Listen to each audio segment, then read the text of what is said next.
Good afternoon. Good afternoon. I want to first just say thank you to Protect Our Care, the work that you do, to our advocates, Laura and Deborah. Thank you so much for sharing your stories and for speaking truth. To the Ulster County Exec, who I know spoke earlier, Jem Metzger, and of course to my friend, State Senator James Stufis, thank you for your leadership. As public servants, it is our job to protect, sustain, grow, and champion public goods. From public education, to public information, to public participation, to collective bargaining. And you know I stand with SEI. That's right. We love that. You know I do. To public safety, including clean air, safe drinking water, and of course, public health.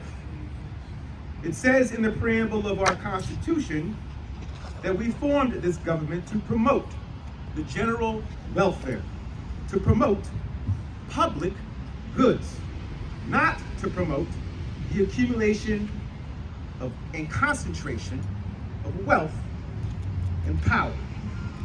We're not created to promote greed. Greed is not good.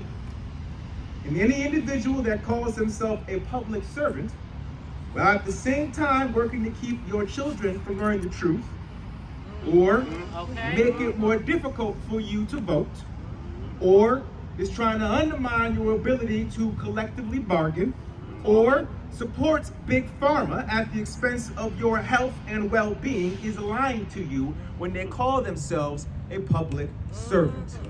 They are not a friend of the people. They are corrupt politicians who practice fealty and bend the knee to special interests with an eye toward power for power's sake. Dr. King once said, quote, "In the quest for power, I cannot bypass the concern for morality." In the quest for power, I cannot bypass the concern for morality. And we have way too many folks out there who call themselves leader in the quest for power and abandon any sense of morality. It is pathetic, it is sad, it is shameful, it is dishonest, it is immoral, and it is unethical, and it is long overdue that we change it. And thanks to the leadership of President Biden and Democrats in Congress, we are working to reset the paradigm, to remind people that greed is not good. Greed is what keeps us from investing in public goods. Greed is what keeps us from investing in the people. The Inflation Reduction Act, let's be clear what it does. Cuts premium costs by 151% on average. Insulin costs capped, and big pharma's disgusting price hikes are being stopped. With this bill, senior drug costs will be capped at $2,000 annually, and Medicare will finally be able to negotiate lower drugs. A travesty that for all this time, the government basically forfeited its right to negotiate on behalf of the very people who sent folks to serve them in the first place. Long overdue. And yet here we are, making this change in real time.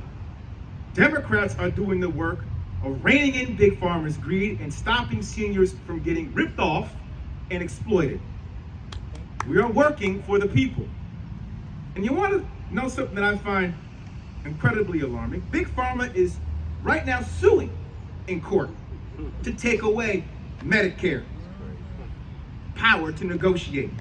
And Republican lawmakers have introduced legislation to repeal all of the Inflation Reduction Act pricing measures. Now, what I just laid out as far as pricing measures go, identify one person who will say, you know what, that doesn't sound good to me. And yet we have folks working on behalf of people who want to make it their business to roll back all of these gains on behalf of working families and have the audacity to wake up every single day and call themselves public servants, let alone leaders.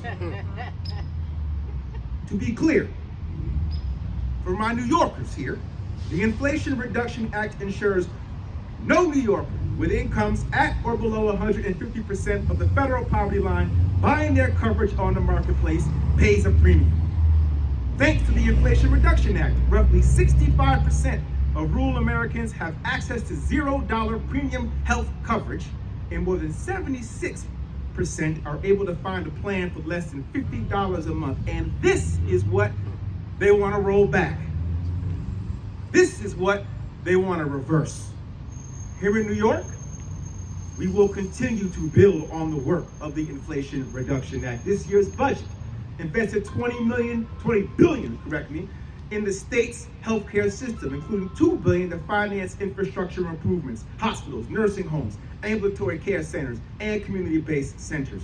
We expanded Medicaid benefits for more than 7.8 million lower-income New Yorkers, including coverage for doulas, community healthcare workers, nutritionists, therapy services. We increased pay for home care workers, gave bonuses to healthcare workers, increased coverage for the state's essential plan. We are in lockstep with the progress that we are trying to make across this country, making an historic investment, $1 billion for mental health care. So here in New York, we know that healthcare is a public good, and we will not cede an inch of ground on this issue, be it at the state level or the federal level. I want to be clear about something. As Democrats, we believe in thoughtful, compassionate, effective, justice-driven government anchored in the interests of the people, all people. We need to reset the paradigm, to restore integrity into a system that has too many actors beholden to moneyed interest. We must continue to elect leaders up and down the ballot who actually care about people and not about power. In conclusion, I just want to say this. Let's not forget what's the source of caring.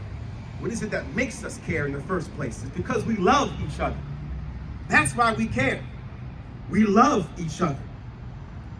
Think about all the divisiveness, all the hate and intolerance on the rise. We can never forget that we are here and we have made all the progress we've made because love was at the center of that progress. Love is what compelled people to fight for others. Love is what compelled people to figure out a way to grow what it means to live up to our ideals as a country. And I believe that every fiber in my being, that love conquers all. Hate may very well amass power, but it can never be great. To be great, one must be good, and to be good, one must love. For only love can lead to kindness, compassion, decency, honesty, mutual respect, and understanding. And now more than ever, we need to love each other. And I am sick and I am tired of so-called public servants who want to lead with hate, who want to fan the flames of divisiveness and extremism, all for their own political gain. It is sickening. It is sickening. And we need to no longer tolerate that. And please remember, it takes a lot more energy to hate than it does to love. The great Nelson Mandela. No one is born hating another because of the color of his skin or his background or his religion. People must learn to hate. And if they can learn to hate, they can be taught to love, but love comes more naturally to the human heart than its opposite. So if you call yourself a leader out there, then tap into that natural capacity in our fellow human beings. If you call yourself a leader out there and you believe in democracy and you believe in truth and you believe in equality and freedom and you believe that anybody, by virtue of their humanities, dignity that lies in that humanity, should be afforded proper care, and stand up and be a leader. And if you don't want to do that work, get the hell out of politics. You don't belong. You're not a public servant. The hell out. We need to tap into the power of love. And if you can tell, love can be strong and it can be demanding. Principled love, a strong, demanding love. I hope that as we go on and deal with all the divisiveness and all the ugliness that we are dealing with right now, that we stay true to who we are. And that it's moments like this, when we think about what we're fighting for, people's health and well-being, that's what we're talking about. That's all we're talking about. is making sure people can live all right, be looked after. We can't get that right? I think we can get it right. And I think it's incumbent upon all of us to set the bar where it needs to be. And anybody who can't bring themselves to have the kind of integrity, character, and decency to rally around their fellow Americans and make sure they have what they need shouldn't really be served. Thank you.